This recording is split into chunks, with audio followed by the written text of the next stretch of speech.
Spreadsheet આ શબ્દ તો તમે સાંભળ્યો જ હશે ખરું ને, પણ આ ખરેખર છે શું? આજે આપણે આ જ સમજવાના છીએ એકદમ સરળ ભાષામાં, અને આ માટે આપણે ઉપયોગ કરીશું ઓપનઓફિસ કેલ્સીનો. ચાલો જોઈએ કે આ શક્તિશાળી સાધન કેવી રીતે કામ કરે છે. તો આપણે આખી વાત કેવી રીતે સમજીશું. સૌથી પહેલાં સ્પ્રેડશીટ શું છે એ જાણીશું, પછી કેલ્કના વર્કસ્પેસ પર એક નજર નાખીશું, ત્યાર પછી મજાની વાત, આપણે સાથે મળીને એક બિલ બનાવીશું, અને પછી આવશે ફોર્મ્યુલાનો જાદુ. છેલ્લે આપણે જોઈશું કે આ બધું શીખ્યા પછી આપણને કઈ નવી સુપર પાવર મળે છે. સારું, તો ચાલો શરૂ કરીએ આપણા પહેલા વિભાગથી. સ્પ્રેડશીટ આખરે છે શું?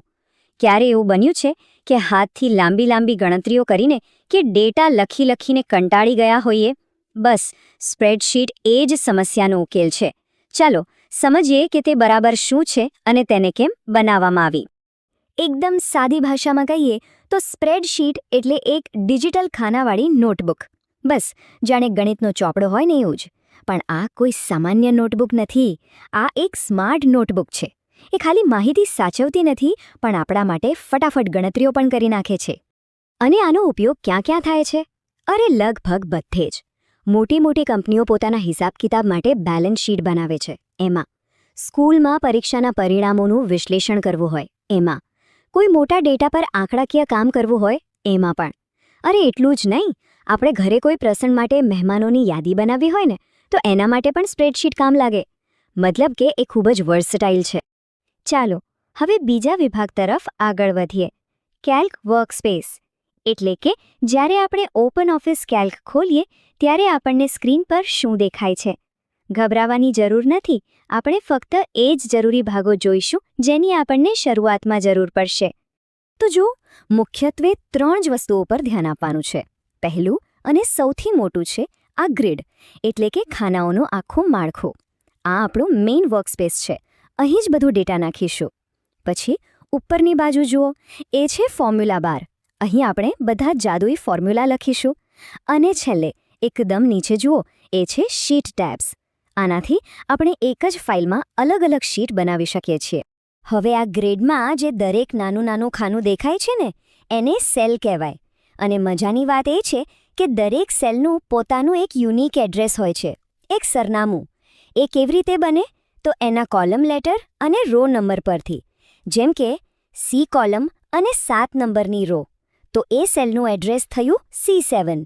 સિમ્પલ. ઓકે, થિયરી બહુ થઈ. હવે પ્રેક્ટિકલ કરવાનો સમય છે. આપણા ત્રીજા વિભાગમાં આપણે સાથે મળીને એક બિલ બનાવીશું. કારણ કે કહેવાય છે ને કે કરીને શીખવાથી જ સૌથી સારી રીતે સમજાય. તો ચાલો એકદમ શરૂઆતથી એક નાનું શોપિંગ બિલ બનાવીએ.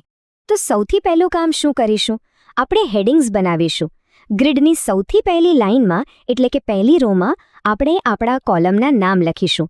જેમ કે ક્રમ નંબર, વસ્તુનું નામ, જથ્થો અને એકમનો ભાવ. સરસ, હેડિંગ્સ તૈયાર છે. હવે એની બરાબર નીચેની લાઇનમાં આપણે આપણી પહેલી આઇટમની વિગતો ભરીશું. જુઓ, ક્રમ નંબરમાં 1, વસ્તુમાં પેન, જથ્થામાં 5 અને ભાવમાં 10. બસ આટલું જ. અને હવે બસ આ જ રીતે આપણે આપણી ખરીદીની યાદીમાં જે વસ્તુઓ છે એ બધી એક પછી એક ઉમેરી દઈએ. પેન્સિલ બોક્સ, નોટબુક, બધું જ. એક વાત યાદ રાખજો, અત્યારે આપણે ફક્ત ડેટા એન્ટ્રી કરી રહ્યા છીએ. હજી કોઈ ગણતરી નથી કરી રહ્યા. એ તો હવે પછી આવશે. ચલો હવે આવે છે સૌથી મજેદાર ભાગ, વિભાગ 4, ફોર્મ્યુલાનો જાદુ. અત્યાર સુધી આપણે મહેનત કરી, ડેટા ભર્યો. હવે સ્પ્રેડશીટને એનું કામ કરવા દઈએ. હવે સમય છે એ જોવાનો કે આ ટૂલની અસલી તાકાત શું છે. તૈયાર છો? તો સૌથી પહેલાં આપણે એક નવો કોલમ ઉમેરીશું. એનું નામ રાખીશું રકમ.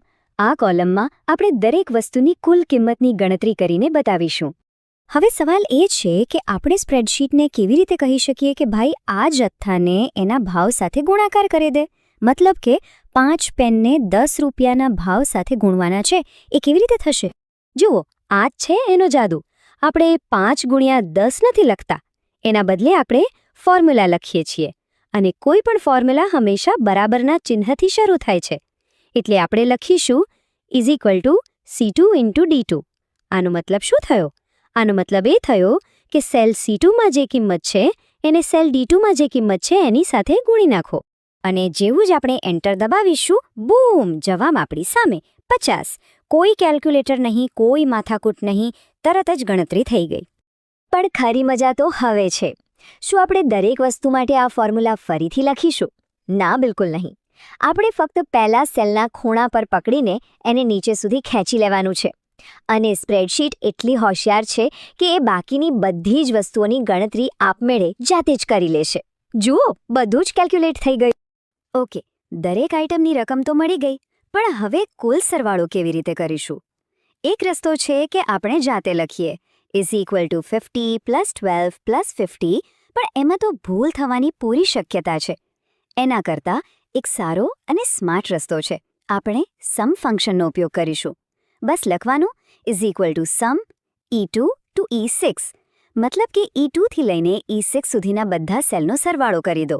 કેટલું સહેલું! અને જુઓ, વાત અહીં પૂરી નથી થતી. આપણે એ જ રીતે ફોર્મ્યુલા વાપરીને કુલ રકમ પર 5% ટેક્સ પણ ગણી શકીએ છીએ અને પછી કુલ રકમ અને ટેક્સને જોડીને નેટ અમાઉન્ટ પણ કાઢી શકીએ છીએ. અને આ સાથે આપણું બિલ તૈયાર છે, એકદમ ઓટોમેટિક. તો આ બધું શીખ્યા પછી હવે આપણે છેલ્લા વિભાગ પર આવી ગયા છીએ, આપણી નવી સુપર પાવર. આ બધી મહેનત શા માટે? સ્પ્રેડશીટ વાપરવાના અસલી ફાયદા શું છે? ચાલો ફટાફટ એના પર એક નજર નાખીએ. સૌથી પહેલો અને મોટો ફાયદો છે ચોકસાઈ. માણસ તરીકે આપણાથી ગણતરીમાં ભૂલ થઈ શકે, પણ કમ્પ્યુટરથી નહીં. બીજું છે કાર્યક્ષમતા. જે કામમાં કલાકો લાગે એ મિનિટોમાં થઈ જાય, એટલે સમય બચે. ત્રીજું અને મારું ફેવરિટ, એ ડાયનામિક છે. મતલબ કે જો તમે પેનની સંખ્યા 5ને બદલે 8 કરી દો તો ટોટલ અમાઉન્ટ અને ટેક્સ બધું જ આપમેળે બદલાઈ જશે. અને છેલ્લું, સંગઠન.